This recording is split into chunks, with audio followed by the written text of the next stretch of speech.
Hi hello friends, ಎಲ್ಲರಿಗೂ ನಮಸ್ಕಾರ. ಅಡುಗೆ ಮನೆ ಚಾನಲ್ಗೆ ಸ್ವಾಗತ. ನಾನಿವತ್ತು ನಿಮಗೆಲ್ಲ ಮೂಲಂಗಿ ಸಾರು ಮಾಡೋದು ಹೇಗೆ ಅಂತ ತಿಳಿಸ್ಕೊಡ್ತಾ ಇದ್ದೀನಿ. ಇದು ಆಲ್ಮೋಸ್ಟ್ ಎಲ್ರಿಗೂ ಬರುತ್ತೆ, ಬಟ್ ಹೊಸದಾಗಿ ಅಡುಗೆ ಕಲಿಯೋರಿಗೆ ಮತ್ತು ಈ ರೆಸಿಪಿ ಟ್ರೈ ಮಾಡದೇ ಇರೋರು ಈ ವಿಡಿಯೋ ನೋಡಿಕೊಂಡು ಈ ರೆಸಿಪಿನ ಟ್ರೈ ಮಾಡಲಿ ಅಂತ ಈ ವಿಡಿಯೋ ಮಾಡ್ತಾ ಇದ್ದೀನಿ.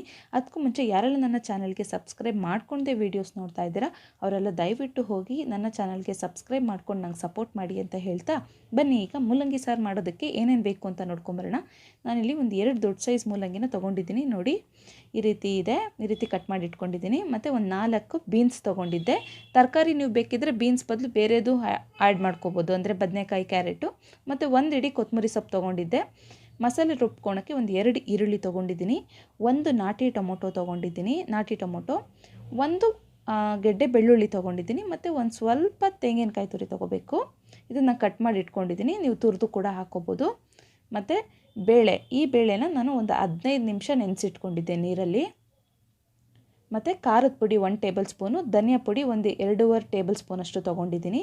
ಮತ್ತು ಒಗ್ಗರಣೆಗೆ ಕರಿಬೇವು, ಸಾಸಿವೆ, ಬ್ಯಾಡಗಿ ಮೆಣಸಿನ್ಕಾಯಿ ತೊಗೊಂಡಿದ್ದೀನಿ. ಇದು ಬ್ಯಾಡಗಿ ಮೆಣಸಿನ್ಕಾಯಿ ಹಾಕೋದ್ರಿಂದ ಸಖತ್ತಾಗಿ ಟೇಸ್ಟ್ ಬರುತ್ತೆ. ಮತ್ತು ಇವಾಗ ಈ ಮಸಾಲೆನೆಲ್ಲ ರುಬ್ಕೊಂಬರೋಣ ನಾವು. ನೋಡಿ, ಇವಾಗ ಈರುಳ್ಳಿ, ಬೆಳ್ಳುಳ್ಳಿ ಇದೆಲ್ಲ ಹಾಕ್ಕೊಂಡು ನಾವು ಚೆನ್ನಾಗಿ ಫೈನ್ ಪೇಸ್ಟ್ ಮಾಡ್ಕೋಬೇಕು. ನೋಡಿ, 1 ಗೆಡ್ಡೆ ಬೆಳ್ಳುಳ್ಳಿ ನಾನು ಫುಲ್ ತೊಗೊಂಡಿದ್ದೆ. ನಾಟಿ ಟೊಮೊಟೊ 1 ತೊಗೊಂಡಿದ್ದೆ. ಇವಾಗ ಇದಕ್ಕೇನೆ ಖಾರದ ಪುಡಿ ಮತ್ತು 2ರಿಂದ 2.5 ಟೇಬಲ್ ಸ್ಪೂನಷ್ಟು ಧನಿಯಾ ಪುಡಿ ಹಾಕ್ಕೊಳ್ಳಿ. ಇದು ಮನೇಲೇ ಮಾಡಿರೋದು ಖಾರದ ಪುಡಿ ಮತ್ತು ಧನಿಯಾ ಪುಡಿ ಎರಡೂ.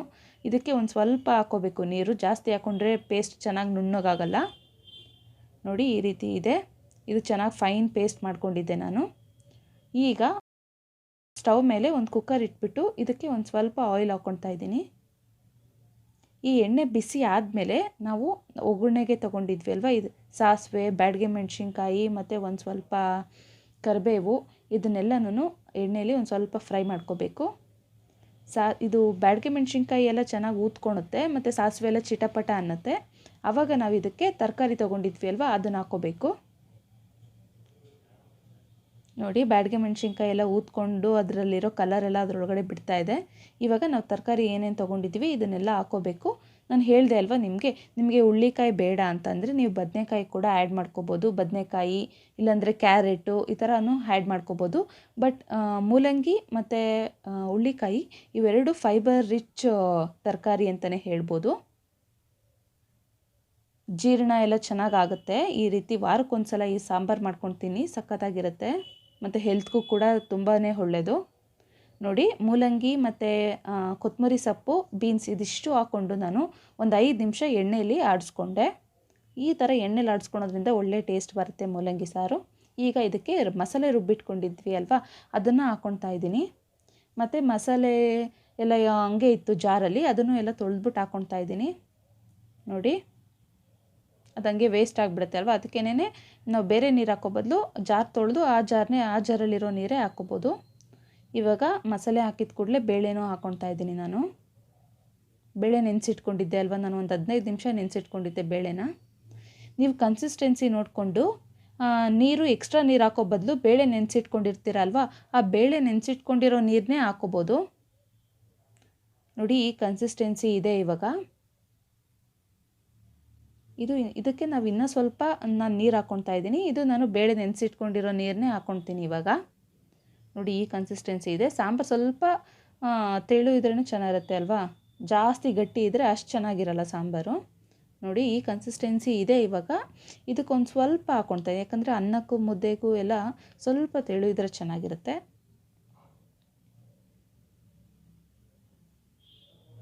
ನೋಡಿ, ಇವಾಗ ನಾನು ಇದಕ್ಕೊಂದು ಸ್ವಲ್ಪ ನೀರು ಹಾಕ್ಕೊಳ್ತಾ ಇದ್ದೀನಿ. ಅದೇ ನಾನು ಬೇಳೆ ನೆನೆಸಿಟ್ಕೊಂಡಿದ್ದು ನೀರೇ ಹಾಕ್ಕೊಳ್ತಾ ಇರೋದು ಇವಾಗ. ಹಾಕ್ಕೊಂಡೆ ನಾನು ನೀರೆಲ್ಲನೂ, ಸಾಕು. ಇವಾಗ ಇದಕ್ಕೆ ಉಪ್ಪು ಹಾಕ್ಕೊಳ್ತಾ ಇದ್ದೀನಿ. ನಾನು ರುಚಿಗೆ ತಕ್ಕಷ್ಟು ಉಪ್ಪು ಹಾಕ್ಕೊಂಡಿದ್ದೆ, ಕಲ್ಲುಪ್ಪು ಹಾಕ್ಕೊಂಡಿದ್ದೀನಿ ನಾನು. ಉಪ್ಪು ಹಾಕ್ಕೊಂಡು ಅದನ್ನೂ ಒಂದು ಸಲ ಎಲ್ಲ ತಿರುಗಿಸ್ಬೇಕು. ನೀವು ಬೇಕಿದ್ದರೆ ತರಕಾರಿ ಹಾಕ್ದಾಗ ಕೂಡ ಉಪ್ಪು ಹಾಕ್ಕೋಬೋದು. ಹಿಂಗೆ ಲಾಸ್ಟಲ್ಲಿ ಹಾಕಿದಾಗೂ ಒಂದೇ ಸಲ ಹಾಕ್ಕೋಬೋದು. ಅವಾಗ ಸ್ವಲ್ಪ ಇವಾಗ ಸ್ವಲ್ಪ ಅಂತ ಏನೂ ಇಲ್ಲ, ಯಾವಾಗ ಹಾಕ್ಕೊಂಡ್ರೂ ಒಂದೇ ಟೇಸ್ಟೇ ಬರೋದು. ನೋಡಿ, ಅದೆಲ್ಲ ಮಿಕ್ಸ್ ಮಾಡಿ ಈಗ ನಾನು ಕುಕ್ಕರ್ ಲಿಡ್ ಕ್ಲೋಸ್ ಮಾಡ್ಕೊಳ್ಬೇಕು.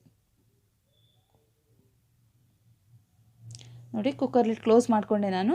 ಒಂದು 2 ವಿಷಲ್ ಕೂಗಿಸ್ಕೊಳ್ತೀನಿ ನಾನು. ಇವಾಗ ವಿಷಲ್ ಎಲ್ಲ ಹೋಗಿದೆ.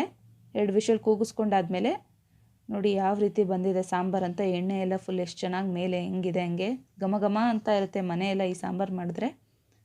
ನೋಡಿ ಎಷ್ಟು ಟೇಸ್ಟಿಯಾಗಿತ್ತು ಗೊತ್ತಾ ಫ್ರೆಂಡ್ಸ್ ಇದು ಮೂಲಂಗಿ ಸಾರು. ನೀವು ನಿಮ್ಮ ಮನೇಲಿ ಒಂದ್ಸಲ ಟ್ರೈ ಮಾಡಿ ನೋಡಿ, ನನಗೆ ಹೇಗಿತ್ತು ಅಂತ ಕಮೆಂಟ್ ಸೆಕ್ಷನಲ್ಲಿ ತಿಳಿಸಿ.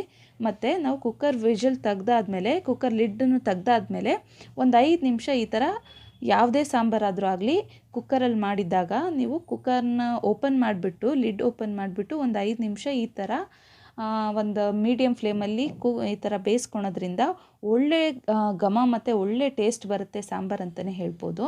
ಎಲ್ಲ ಸಾರನ್ನೂ ಅಷ್ಟೇ, ಕುಕ್ಕರಲ್ಲಿ ಮಾಡಿದ ಸಾಂಬಾರು ಎಲ್ಲನೂ ಅಷ್ಟೇ, ನೀವು ಕುಕ್ಕರ್ ಲಿಡ್ ಓಪನ್ ಮಾಡಾದಮೇಲೆ ಒಂದು 5 ನಿಮಿಷ ಈ ಥರ ಮಾಡ್ಕೋಬೇಕು. ಆವಾಗ ಅದರೊಳಗಡೆ ಕುಕ್ಕರ್ ಮುಚ್ಚಿ ಮಾಡಿರ್ತೀವಲ್ವ, ಅದರಲ್ಲಿ ಏನಾದ್ರು ಹಸಿ ವಾಸನೆ ಇದ್ದರೆ ಎಲ್ಲನೂ ಹೋಗುತ್ತೆ. ನೋಡಿ ಇವಾಗ ಯಾವ ರೀತಿ, ಯಾವ ಕನ್ಸಿಸ್ಟೆನ್ಸಿಲಿದೆ, ಸಖತ್ತಾಗಿರುತ್ತೆ ಫ್ರೆಂಡ್ಸ್ ಇದು. ನಾನಿವತ್ತು ಮೂಲಂಗಿ ಸಾರನ್ನ ರಾಗಿ ಮುದ್ದೆ ಜೊತೆ ಸರ್ವ್ ಮಾಡಿದ್ದೀನಿ. ತುಂಬಾ ಟೇಸ್ಟಿಯಾಗಿತ್ತು ಫ್ರೆಂಡ್ಸ್. ನೋಡಿ ನಿಮಗೆ ರಾಗಿ ಮುದ್ದೆ ರೆಸಿಪಿ ವಿಡಿಯೋನು ಬೇಕು ಅಂತಂದರೆ ನನ್ನ ಕಮೆಂಟ್ ಸೆಕ್ಷನಲ್ಲಿ ತಿಳಿಸಿ. ನಾನು ನೆಕ್ಸ್ಟು ರಾಗಿ ಮುದ್ದೆ ವಿಡಿಯೋನು ಮಾಡಿ ನಿಮಗೆ ತೋರಿಸ್ತೀನಿ ಹೇಗೆ ಮಾಡೋದಂತ ಈಸಿಯಾಗಿ. ನೋಡಿದ್ರಿ ಅಲ್ವ ಫ್ರೆಂಡ್ಸ್ ಹೇಗಾಗಿದೆ ಮೂಲಂಗಿ ಸಾರು ಅಂತ. ಈ ವಿಡಿಯೋ ಇಷ್ಟ ಆಗಿದ್ದಲ್ಲಿ ದಯವಿಟ್ಟು ಈ ವಿಡಿಯೋಗೆ ಲೈಕ್ ಮಾಡಿ, ಶೇರ್ ಮಾಡಿ, ಕಮೆಂಟ್ ಮಾಡಿ.